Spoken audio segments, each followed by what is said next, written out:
Yo, what up, dudes? Another outing breakdown. All right, so give you some context. Friday night game. We were down 4 runs entering the bottom of the 8th, and we ended up scoring 5. So we have a 1-run lead. Top 9. I think this is my first save op. And shoot, man, look at the cleats. Shout out Stadium Custom Kicks. Let's go. All right, so real fun inning. Anytime that you come in, like, I don't care if there's no one in attendance or not, you come in and, like, we just scored freaking 5 and we took the lead. There's a little bit more adrenaline. So we're facing 8-9-1. So going into it, it's attack mode. It's attack mode, right? So there's been so many times in my career where I've come into games like this, and as you see, I throw the split down and in for the take. There's been so many times that I've come into games like this, and I try to like intentionally avoid getting hit, right? And that takes, that whole attack mode just, so my whole goal coming into this game was like, don't shy away from being in the strike zone. That's, you just got to be aggressive. You got to trust your stuff, trust that the stuff plays in the strike zone. That's kind of the biggest thing. I need to do a segment on this, but like trusting that your stuff plays in the zone, right? Not being timid to throw the ball in the zone. I don't care if you're facing Mike Trout, freaking whoever. Like, you got to have that conviction in your stuff that it plays in the zone. So the 1-2 pitch here, we go split, and I definitely missed my spot. Like, it was a 1-2 pitch. I'm not trying to hang that split. So, what are you going to do? It's I think that's what makes baseball so beautiful. I was having that conversation with somebody this week about how, like, what other sport can you do everything right, quote unquote right, and get a bad result, and then you can do a ton of things wrong and get like a good result? That pitch should have been hit a long ways, but it wasn't. So now we're facing the 9-hole hitter again. Attack. So we throw the first fastball, and again, I don't really like. You can kind of tell by my body language, to be honest. I don't really like that location. Luckily, I had a little bit of juice on it to where he fouled it off, but we're trying to go fastball away, and it was right down the middle. But again, it's that mindset, man. I don't know what it is. I can't explain it, but that mindset of, hey, my stuff plays in the zone. Look, we're in the zone. We're coming at you. We're not shying away from. We're not shying away from it. So this is a really cool little clip here. You'll see it. So I guess I don't know if I should even say this. I don't care. Whatever. You'll see a ton of different shakes. I've thrown 2 fastballs. It's 0-2. So I shake. So finally I get a pitch that I want, and he steps out. So now we get back in, and I shake. So as a hitter, you see like 7 different shakes. What are you thinking? Like, no way he's throwing that fastball. And the fastball, that's where I wanted that, on the black. But for pitchers out there, that's something that you can utilize, to be honest with you, is like, the shake system. I've had good results with it. What do you guys got on that fighting making a comeback? So this is a really good at bat, because, all right, so if you guys watched my breakdown from 9-6 maybe, this is the guy that took me freaking like 900 feet to dead central. So this dude rakes.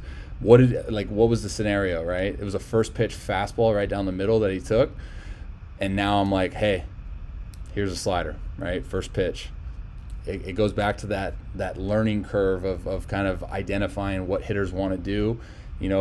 Luckily I was able to, with that slider, sometimes I get in trouble with like thinking about it's got to be great, it's got to be good, and it kind of takes away from the quality of the pitch. That one was definitely a lot better, and then I come back with it double up. So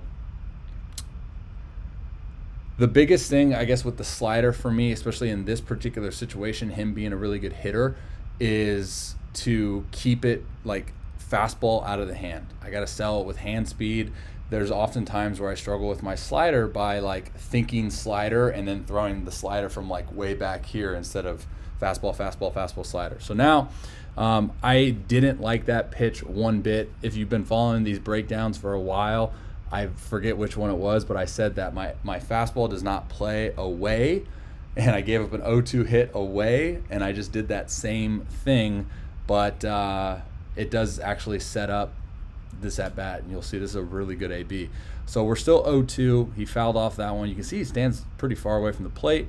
Now we go with the split, and you know, I threw 3 splits this outing. My split was really good my last outing, but the 3 splits that I threw this outing, I can just feel that instead of like coming through the ball and getting it like even with those 2 fingers, I was feeling more pressure on like that middle finger. So it was kind of cutting at that last second. That's why you see those glove side in the dirts. So now we're 1-2. We had just thrown a split, and now we go right back to the slider, and he just hooks it, right? So again, me out there, I'm not overanalyzing it, but just now as I kind of break this down in my head, I got to be careful, right?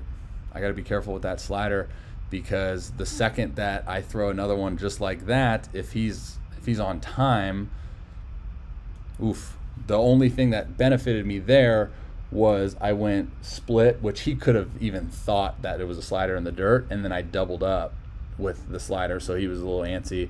And then I go another slider, and let's just watch this real quick, because this is where you can really identify like the good hitters, because they will make adjustments within ABs, right? So those first 2 sliders, if you can remember where they were located, you know, and I got swing and misses. I mean, look at this.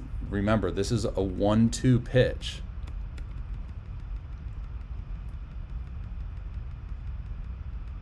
Okay, so that's the slider. I mean, I'm on the far right side of the rubber. So a hitter's going to make up his decision when this ball is right here, right? So I'm thinking that, boom, if he goes, all right, that's that fastball in, maybe if I would have, I guess thinking about it, like if I would have thrown a fastball glove side in, this pitch would have probably had a lot better success, but he spits on it. But it was relatively similar to the other 2 pitches that he swung at. But, you know, good hitters will do that. Good hitters will make adjustments throughout the course of an at-bat. I mean, it's pretty impressive. But now what we have here is, if you think about like the overall sequence, right? Think about how many times I doubled up with the slider, and think about the location of all of the sliders, right? So now that opens up the fastball down and away on the corner, which I went 0-2, and I got a swing. So if we think about like the width of the plate, right? So 17 inches, whole goal with good hitters is just try to make that plate look bigger than it is. Okay.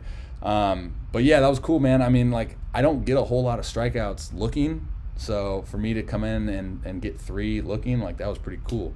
But baseball, man, baseball. You can check out all my other breakdowns on my outings on my website, therobbyrowshow.com/outing-breakdowns. Or you just go to therobbyrowshow.com and you'll find it on there somewhere. So if you have yet to do so, subscribe to this YouTube channel, because you should. I mean, why shouldn't you? Hope everyone stays safe, wears a mask, and puts hand sanitizer on after you dab up. God bless. Love you guys. Till next time. See you.